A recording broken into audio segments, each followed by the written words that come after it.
Buen día tengan todos. Un gusto brindarles un saludo a distancia. En esta ocasión estaremos desplegando los principales cambios que se han manifestado al artículo 3.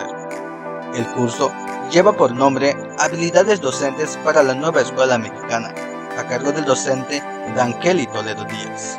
Los integrantes del equipo son Jacqueline Naleva, Nelsia Adalivi Capsul, Félix Alfredi Tsukpo y Aldo Germain Pechuchi. A manera de introducción, veamos la siguiente frase.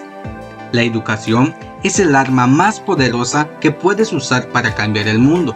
Una gran verdad en nuestros días, porque estamos viviendo en un mundo cambiante que a diario requiere de mucha determinación e intervención, y la educación es el único arma que puede mejorar y transformar la realidad. En la siguiente imagen vemos el acontecimiento del artículo 3. Si bien hace muchos años las personas no tenían las mismas oportunidades y derechos, las clases sociales entre el rico y el pobre determinaba el goce a la educación. Fue desde en ese entonces que nuestros ancestros empezaron a exigir sus derechos. Y como todos sabemos, las diversas luchas y guerras dieron lugar a lo que hoy llamamos libertad y soberanía. Con el paso de los tiempos, las oportunidades a la educación se fueron consolidando, y fue hasta el 5 de febrero de 1917 que se promulgó la nueva Constitución llamada Constitución Política de los Estados Unidos Mexicanos. En dicho escrito fue plasmado el artículo 3 que mencionaba el derecho a la educación. En aquel entonces, México se encontraba bajo el mandato de Venustiano Carranza.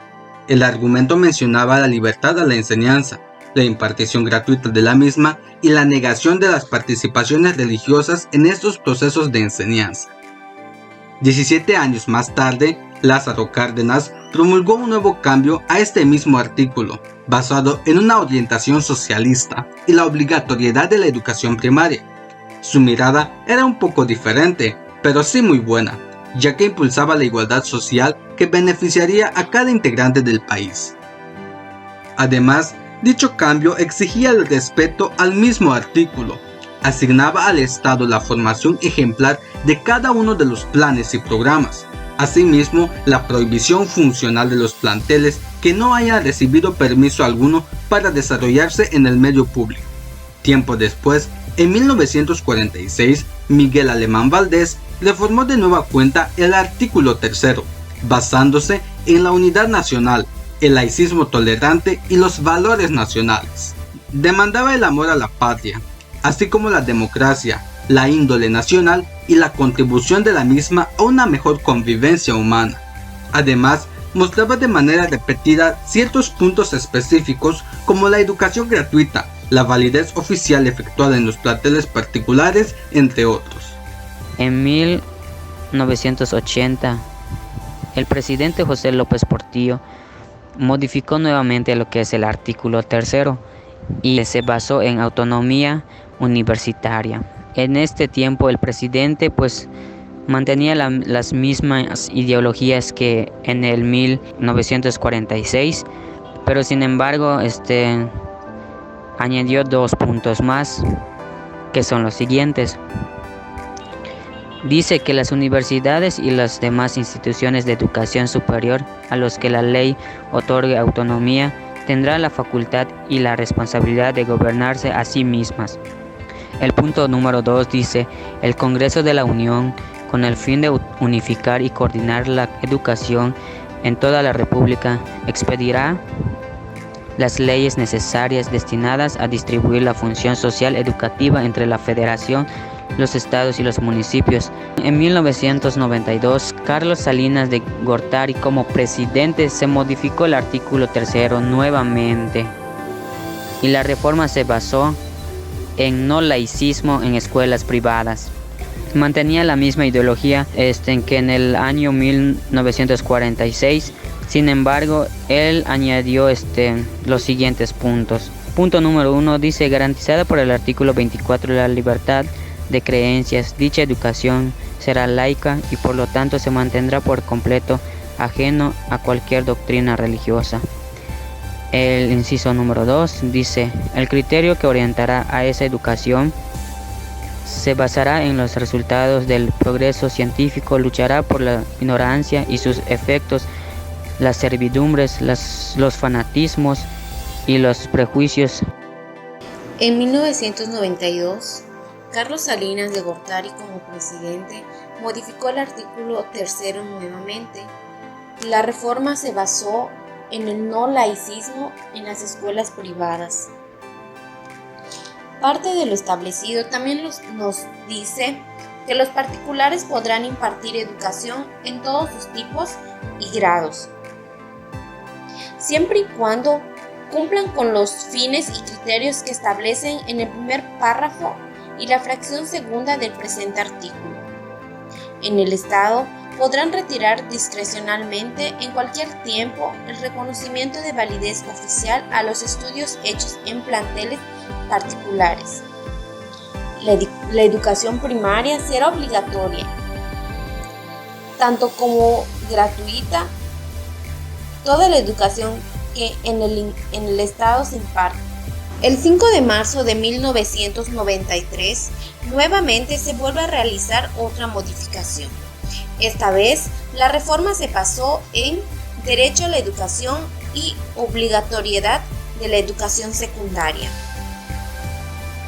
Es decir, que todo individuo tiene derecho a recibir educación, tanto como preescolar, primaria y secundaria. Esas tres ya formaban parte de la educación básica y ya eran obligatorias desde ese momento. En 2002, asimismo, Vicente Fox Quesada, como presidente, modificó el artículo 3 nuevamente, donde recalcaba que la educación preescolar, primaria y la secundaria conforman la educación básica y eran obligatorias. En 2011, Felipe Calderón, como presidente, modificó nuevamente el artículo 3. La reforma se basó en respeto a los derechos humanos. Es decir, que la educación que imparta el Estado tendrá a desarrollar armónicamente todas las facultades del ser humano y fomentará en él a la vez el amor a la patria, el respeto a los derechos humanos y la conciencia de la solidaridad internacional en la independencia y en la justicia. En el año 2012, el nuevo presidente Enrique Peña Nieto realizó modificaciones al artículo 3 el 9 de febrero. La reforma se basó en la obligatoriedad de la educación media superior.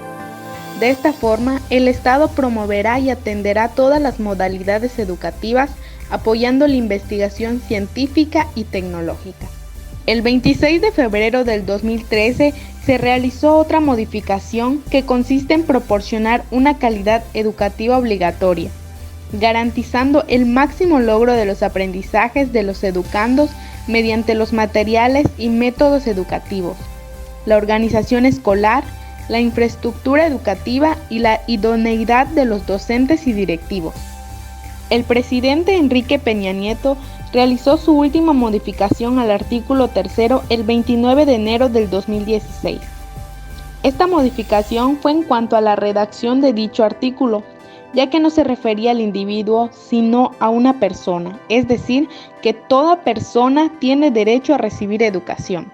En el año 2018 inició el gobierno del actual presidente Andrés Manuel López Obrador, y finalmente el 15 de mayo del 2019 se realizó nuevamente la modificación al artículo 3, el cual actualmente está redactado de la siguiente manera.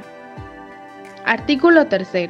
Toda persona tiene derecho a la educación. El Estado, Federación, Estados, Ciudad de México y municipios impartirá y garantizará la educación inicial, preescolar, primaria, secundaria, media superior y superior. La educación inicial, preescolar, primaria y secundaria conforman la educación básica. Esta y la media superior serán obligatorias. La educación superior lo será en términos de la fracción 10 del presente artículo. La educación inicial es un derecho de la niñez y será responsabilidad del Estado concientizar sobre su importancia. Finalmente, agradecemos la atención prestada a esta exposición. Muchas gracias.